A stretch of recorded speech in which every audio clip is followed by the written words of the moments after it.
आपका, ठीक है। ये जो पेपर है आपके बोर्ड एग्जाम में 27 फरवरी को बिल्कुल छप चुका है और आप जाकर ना 70 में 70 नंबर फोड़ कर आओगे, देख लेना, मैं 100% गारंटी देता हूं, ठीक है।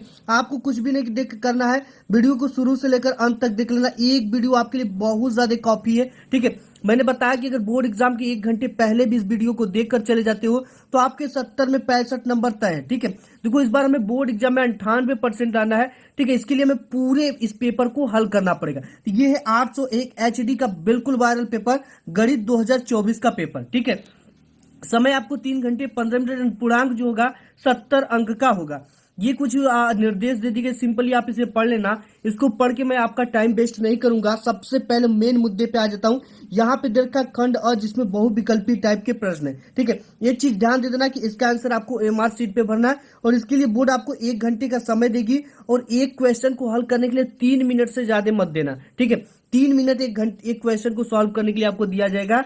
ऐसे सिचुएशन में आपको क्या करना है कि कोई ऐसे क्वेश्चन ना हो जिसमें 3 मिनट से ज्यादा लगा दोगे तो आप इसी में रह जाओगे और आगे के सब्जेक्टिव क्वेश्चन आपके छूट जाएंगे। देखो, पूरी पेपर सॉल्यूशन के साथ है, ठीक है। तो पहला जो क्वेश्चन है यहाँ पे देखा कि द्विघात समीकरण 3x² - 6x + 4 = 0 का विविधकर होगा। विविधकर मतलब हमसे डी पूछ रखा है, ठीक है। ये कैसे निकालना है, आइए इसको आंसर शीट पे देखेंगे, तभी हम सब कुछ समझ पाएंगे। तो सबसे पहले हम इस क्वेश्चन को आंसर शीट पे लिखते 3x² - 6x + 4, ठीक है। यहाँ पे द्विघात समीकरण को हमने पहले नंबर पे लिख दिया। अब इसको हमसे क्या पूछ रखा है, इसका हमें विविधकर क्या होगा। विविधकर मतलब कि डी की वैल्यू पूछ रखा है, यानी डी बराबर क्वेश्चन मार्क।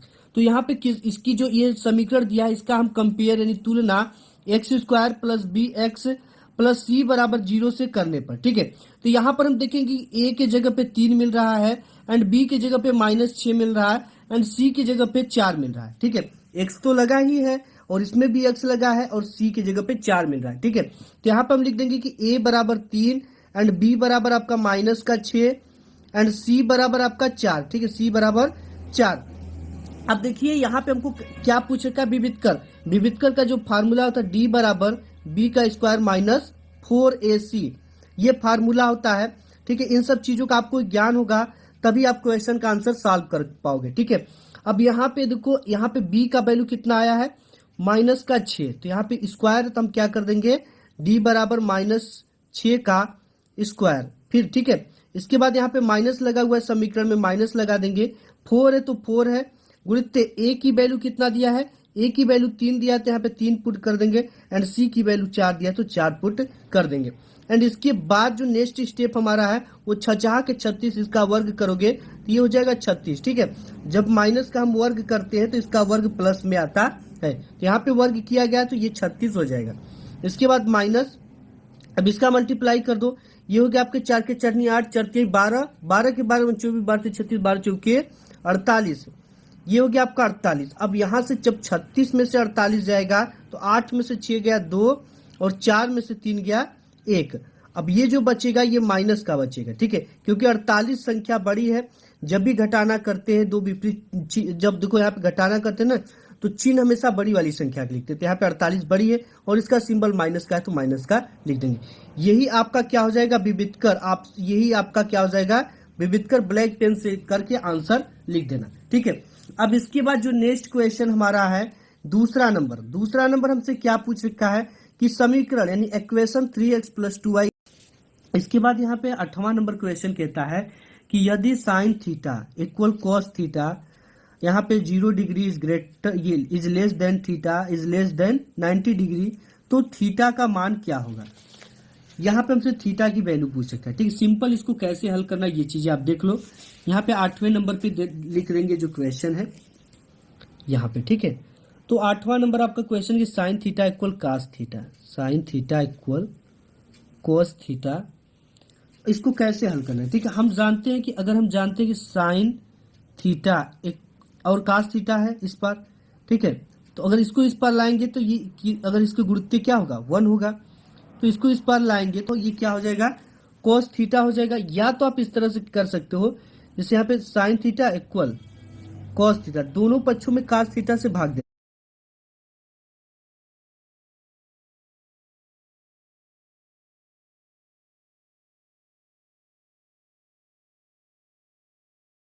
दो और यहाँ पर भी cos थीटा से भाग दे देंगे। ये cos थीटा से cos थीटा कट जाएगा और ये sin theta upon cos theta क्या बन जाएगा, टेन थीटा। ठीक, हम जानते हैं यहाँ पे बगल में दिखाना जो भी चीजें लिखेंगे कि हमने लिखा sin theta upon cos theta equal tan theta. ठीक है, ये चीज आपको साइड में दिखाना पड़ेगा। टेन थीटा इक्वल यहाँ पे आ जाएगा वन। ठीक है, जो भी संख्या काटते वन आता है। अब यहाँ पे जो वन होती है ना, ये कितने डिग्री का वैल्यू होती है, टेन थीटा इक्वल टेन 45 अंश का। टेन से टेन क्या हो गया, कट गया, और थीटा बराबर आपका क्या आ गया, 45 डिग्री। ठीक है, तो यही चीज हमको निकालना था। तो देखो क्या आया है आंसर यहाँ पे बी, जो थीटा का मान क्या होगा, थीटा का मान 45 डिग्री। ऑप्शन नंबर बी आपका करेक्ट हो गया। इसके बाद 9वां नंबर क्वेश्चन है कि संख्या 144 की अभाज्य गुणनखंडों की घातों का योगफल क्या होगा। सबसे पहले तो अभाज्य संख्या किसे कहते हैं। ठीक है, देखो यहाँ पे हम 144 का क्या करेंगे, गुणनखंड करेंगे। सबसे इंपॉर्टेंट चीज है गुणनखंड। ठीक है, यहाँ पे देखो गुणनखंड है, जैसे कि कितने नंबर पे है, ये 9वें नंबर पे है 144।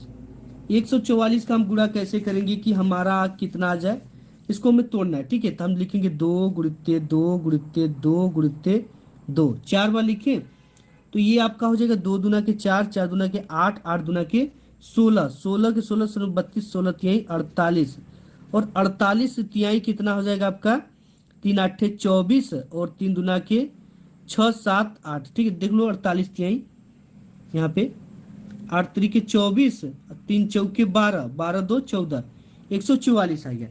दो पर कितना घात है उसको ऊपर लिख देंगे। दो का कितना है, 1 2 3 और 1 4, 2 4 तो 4 ठो लिख देंगे। गुणित्ते 3 का ठो है 2 ठो, 1 2, 3 पे लिख देंगे 2। ठीक है, इन दोनों की घातों को हम क्या कर देंगे, जोड़ देंगे। अभाज्य संख्या है तो 4 और प्लस 2 को ऐड कर देंगे तो आपका 6 आंसर आ जाएगा। ठीक है, इनकी घातों को 4 और 2 को देखते हैं क्या है आंसर। ये 5 होगा कि 4 होगा कि 6 होगा कि 3 होगा। ठीक है, तो आपका क्या होगा, 6 आंसर करेक्ट हो जाएगा। इसके बाद 10वां नंबर क्वेश्चन इजी कि बिंदु -3, 5 की वाई अक्ष से दूरी होगी।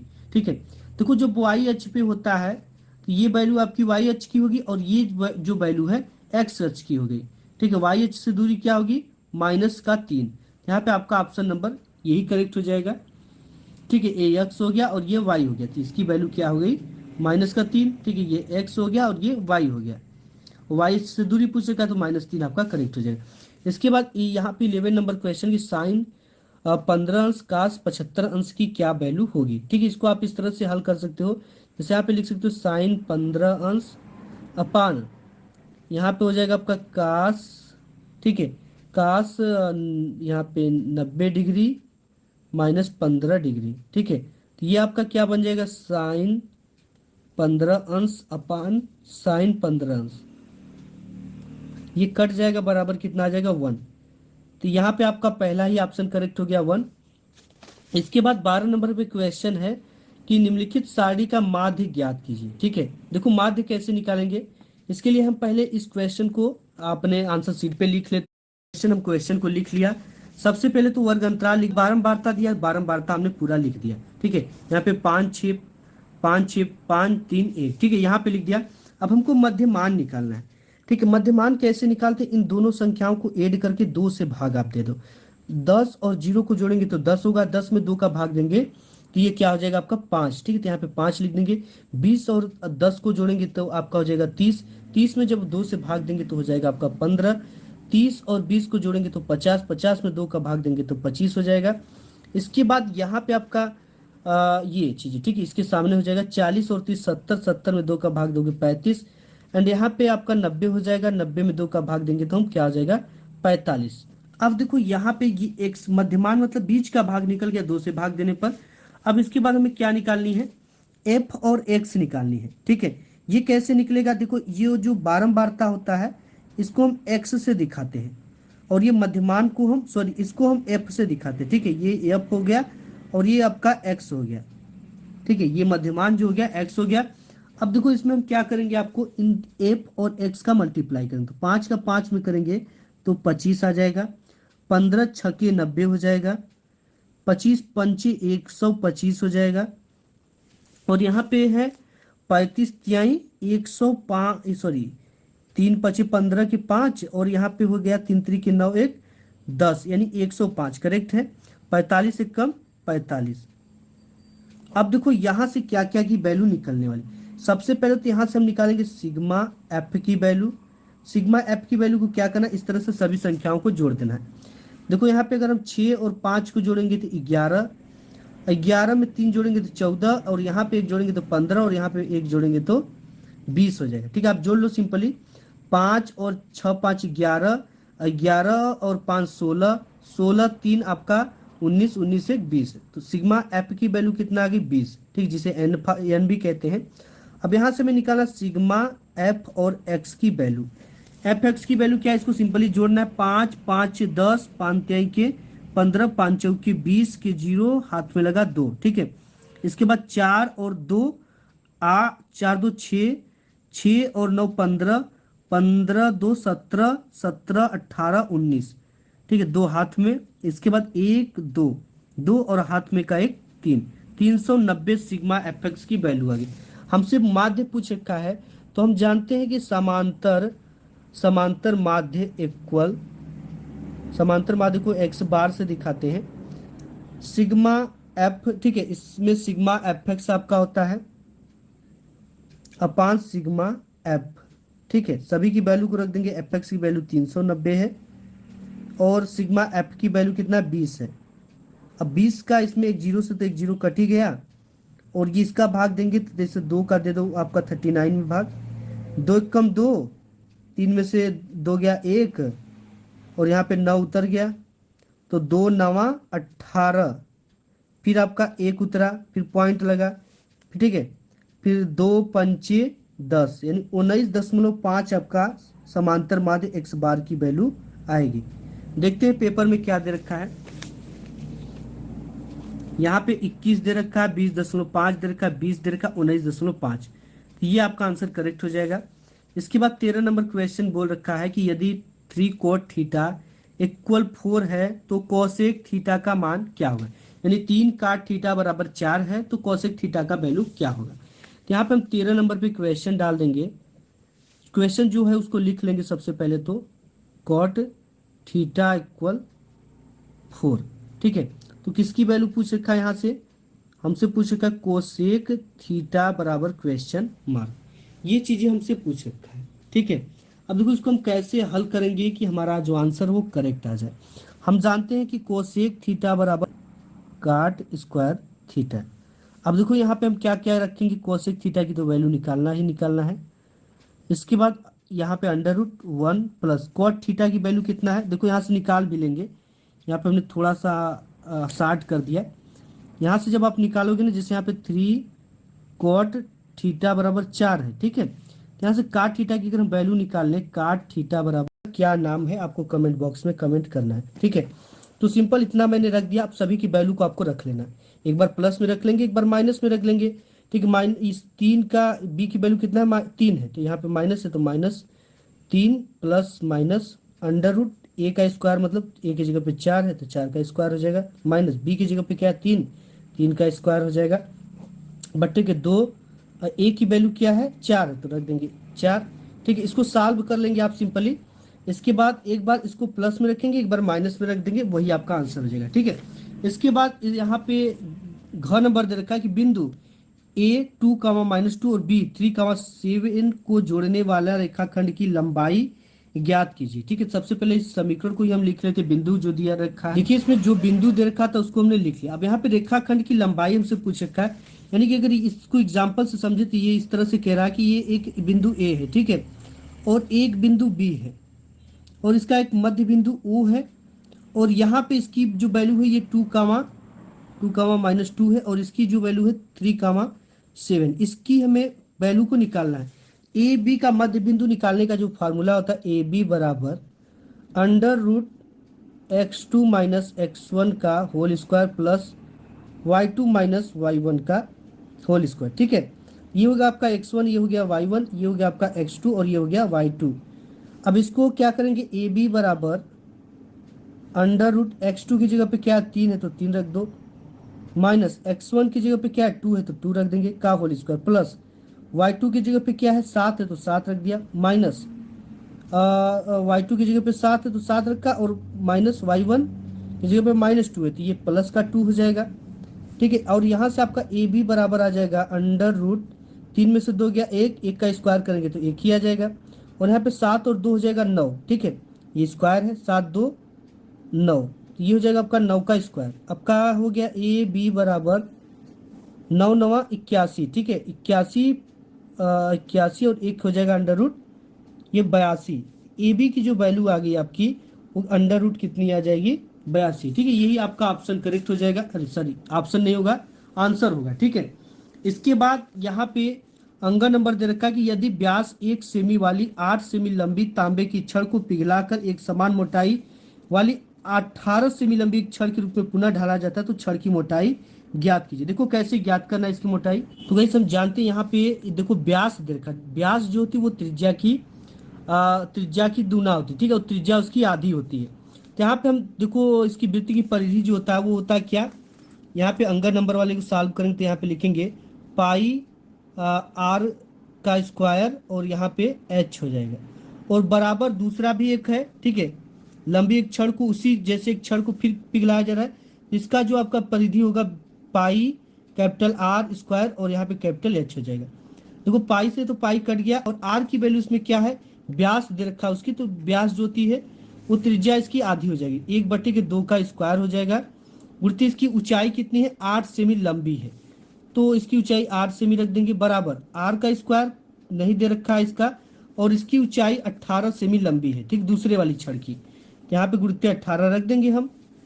अब देखो ये हो जाएगा आपका 1/4, 1/4 गुणित 8। ठीक है, तो ये 4 दूना के 8 यानी 2 बचा, और यहाँ पे r का स्क्वायर गुणित 18 है। ठीक है, तो देखिए यहाँ पे r का स्क्वायर तो रहेगा इस तरह से, और 18 गुणा में है, भाग में इस पर आ जाएगा तो 2 बचा हुआ है, और यहाँ पे 18 ये हो जाएगा, 2 1 कम 2 और 2 9 18, यानी r का स्क्वायर बराबर 1/3 आ गया। ठीक है, इसको आप सॉरी 1/9, 1/9 को आप क्या लिख सकते हो, r बराबर 1/3, इसका भी स्क्वायर कर देंगे 9 का।